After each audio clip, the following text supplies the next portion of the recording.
Bonjour à toutes et à tous. En guise d'approche du secteur de la coopération agricole, nous allons aborder dans cette vidéo quelques exemples concrets qui montrent que les coopératives agricoles peuvent intervenir dans des domaines bien plus variés que ce que l'on pense. Historiquement, l'activité principale des coopératives agricoles était surtout centrée sur la collecte de la production agricole et sa mise en marché. Mais au fil du temps, les coopératives ont investi dans des activités parfois insoupçonnées, allant de la cosmétique à la production d'énergie, en passant par la distribution alimentaire. Dans le premier exemple, nous allons nous intéresser à la manière dont des noyaux de fruits peuvent être utilisés pour fabriquer des produits cosmétiques.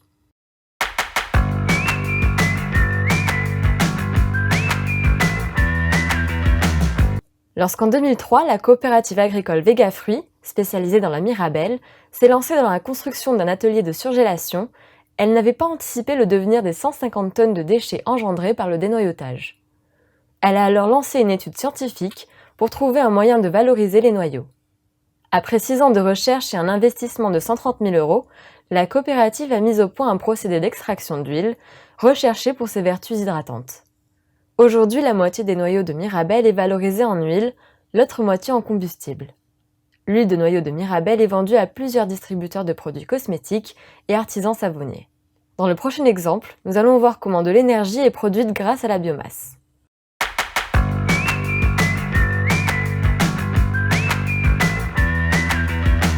Le processus réalisé de la malterie comprend une phase importante de séchage du malt vert qui est très consommatrice en gaz.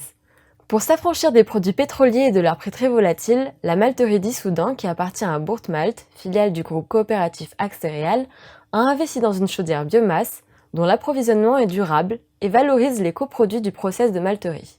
Inaugurée en juin 2013, la chaudière biomasse chauffe de l'eau de 70 à 105 degrés pour sécher le malt vert, utilisant principalement les matières premières issues de la malterie, comme par exemple des poussières de céréales, des résidus du nettoyage du malt ou des orgettes. En produisant 20 000 MWh d'électricité par an, cette installation a permis de réduire de 30% les émissions de CO2. Désormais, 25% de l'énergie du site est produite à partir d'énergies renouvelables.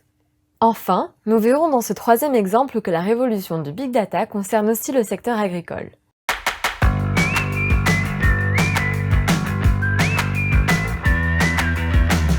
L'exploitation agricole quotidienne et le développement des outils high-tech dans ce secteur amènent à recueillir aujourd'hui une masse d'informations dont le traitement judicieux peut aider les agriculteurs à faire progresser leur métier sur tous les plans. InVivo, premier groupe coopératif agricole français, a donc décidé d'investir dans le Big Data agricole. Le traitement des données agricoles est particulièrement complexe car rien ne se reproduit à l'identique d'année en année. Changement des cultures, du climat, etc. 10 millions d'hectares en Europe sont d'ores et déjà couverts par les logiciels d'aide à la décision SMAG qui permettent d'améliorer la productivité et le revenu de l'agriculteur, mais aussi de mieux intégrer les contraintes environnementales dans ses choix et ses pratiques. Tout se transmet par outils connectés. Les données relatives à la météo, l'humidité du sol, le stade de développement de la culture, les attaques éventuelles de parasites sont transmises dans les logiciels d'outils d'aide à la décision, qui, à partir de leurs algorithmes, indiquent à l'agriculteur ou directement au tracteur lui-même les mesures à prendre en matière d'arrosage, de traitement des végétaux ou encore d'alimentation du cheptel.